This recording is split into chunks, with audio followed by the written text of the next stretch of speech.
Voilà, donc nous continuons toujours les lois concernant le talit. On est dans le siman chet.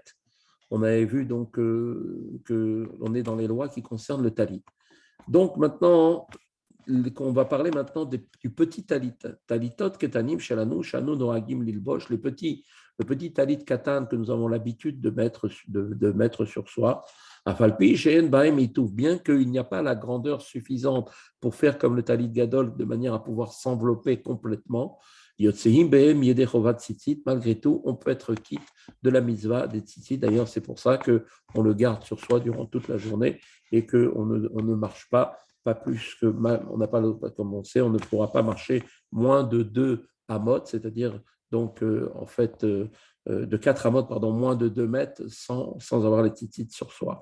Mais tovlani achoto al rocho, verorbo les mkomo, pour ceux qui sont les jeunes qui ne mettent pas encore le talit, selon certaines coutumes ashkénazes, eh bien donc ils mettront le talit sur leur tête et la partie longue devant eux et la partie derrière lui, les tatevbo pour pouvoir donc s'envelopper avec, biyamot meutaf, les pachot, kede iluch arba amot, et ils resteront comme ça, donc après avoir fait la bracha, le temps qu'il faut pour marcher 4 coudées, c'est-à-dire comme on avait vu, 2-3 secondes. Et ensuite, après, ils le feront descendre pour le mettre sur eux et de le mettre de manière donc de l'enfiler sur leur corps.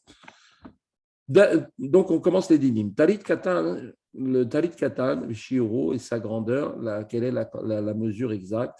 Est-ce que la question qu'on va poser aussi, est-ce qu'on fait la bracha sur le fait de le porter? On va voir maintenant aussi donc, tous les dynimes concernant la grandeur nécessaire du talit. Tout cela sera développé un peu plus tard dans le siman, donc Tetzahin, donc 16, ou Beshut Otsrot Chaim, ou Besof Asefer.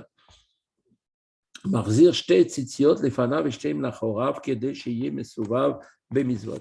Alors, c'est vrai que quand on met le talit, on a l'habitude toujours de faire en sorte de mettre devant soi donc les tzitzit, qui est les 2 tzitzit devant et les 2 tzitzit derrière. Surtout pas comme certains le font, comme s'ils portaient une écharpe en mettant les 4 tzitziot devant.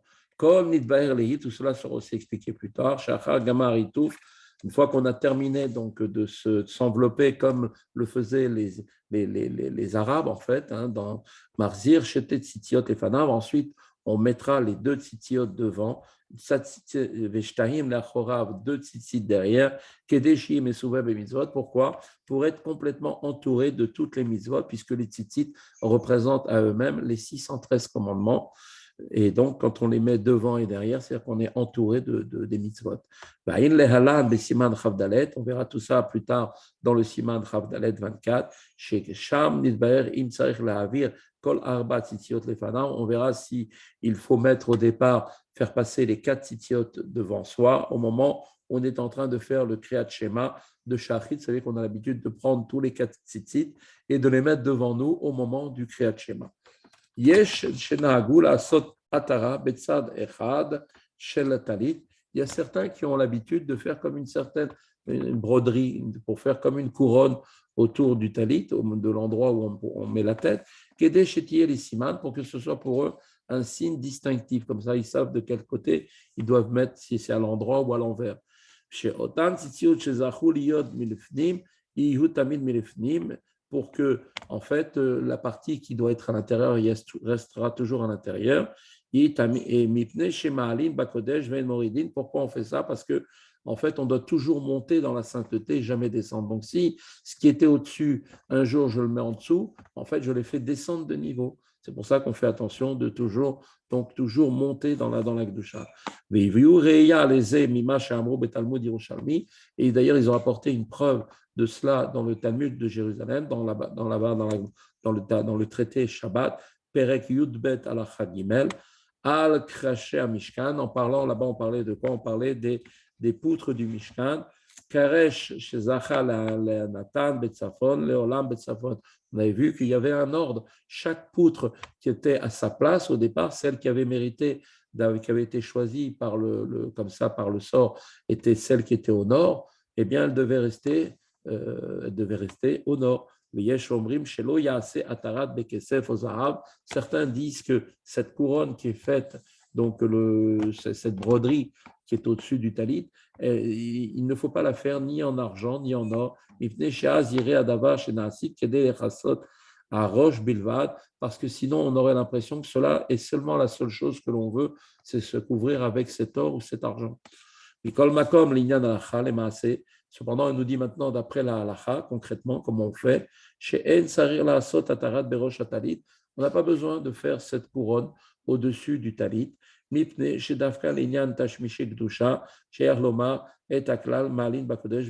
Parce que c'est seulement concernant les objets du service qu'on faisait qui ont un rapport avec la Kedusha, qui sont des objets kadosh. Il faut dire à ce moment-là qu'on monte toujours vers la Kedusha et on ne descend pas. Comme par exemple dans les tefilines, par exemple, dans les tefilines du bras, le tefilin de la tête est supérieur en Kedusha au tefilin du bras. On ne pourra pas utiliser le boîtier qu'on a utilisé pour la tête pour le mettre à la place du boîtier et lui mettre un boîtier et l'utiliser pour un boîtier du bras. Pourquoi? Parce que ce serait faire descendre de Kedusha. Mais le talit, lui, pose aucun problème. La preuve, c'est qu'un talit peut même rentrer dans les toilettes. Avec le talit katan, on rentre dans les toilettes. C'est effectivement une utilisation pour la mitzvah. En fait, c'est ce qu'on appelle tashmiché mitzvah, des choses qu'on utilise pour faire une mitzvah, alors que les autres, on les appelle tashmiché gdusha, pour la gdusha, la sainteté. De même, on a eu des preuves qui ont amené des gens ont apporté donc des témoignages au sujet du Harizal. Chez Loaya Makpid Alkar, que lui-même ne faisait pas attention à cette chose, à cette notion-là de mettre, donc faire en sorte de mettre une couronne sur le talit ou pas, de manière brodée. Chez Yuatzitziot, pourquoi? Parce que chez lui, il faisait toujours attention que ceux qui étaient devant étaient bien toujours devant. Alors, chez Chabad, on a l'habitude de mettre, par exemple, dans le talit, la partie où on va mettre la tête, on met de la soie. Pourquoi? Pour que la tête soit entourée de soie. C'est Alpi Kabbalah, cela. Et ça nous permet en même temps de toujours faire attention, d'avoir toujours le même endroit qui soit bien recouvert, qui va recouvrir les mêmes parties. Donc, cette partie-là qui recouvre la tête. Et même d'après les gens qui sont beaucoup plus rigoureux, la sotatara berosh atalit, qui eux veulent faire quand même cette couronne qui va entourer la tête, pour reconnaître, faire en sorte un signe de reconnaissance qui leur permet de faire en sorte que le talit, les tzitites qui doivent être devant, eh bien, se trouvent toujours devant. Si maintenant le talit s'est craqué, par exemple, à l'endroit même où il y a cette couronne-là, et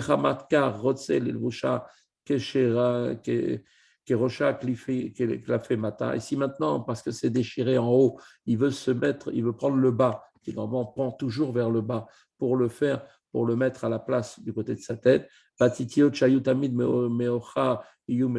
moment-là, ça va faire que les tzitzit qui étaient toujours derrière se trouveront maintenant devant. Rachel la Sotken, ce sera permis de faire comme ça. Il n'y aura pas de problème si ça arrive qu'il a un talit qui est un peu déchiré en haut, il pourra le mettre en bas. Et à ce moment-là, peu importe les tzitzit, même s'ils ne sont pas à la place habituelle. Assour l'irkom pasuk beparashat tzitzit.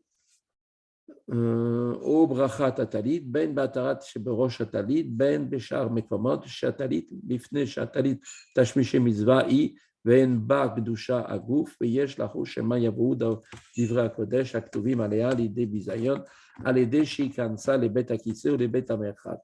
Il est interdit de broder sur le talit des versets, le verset qui parle de la bracha des tzitzit, d'accord, la paracha des tzitzit.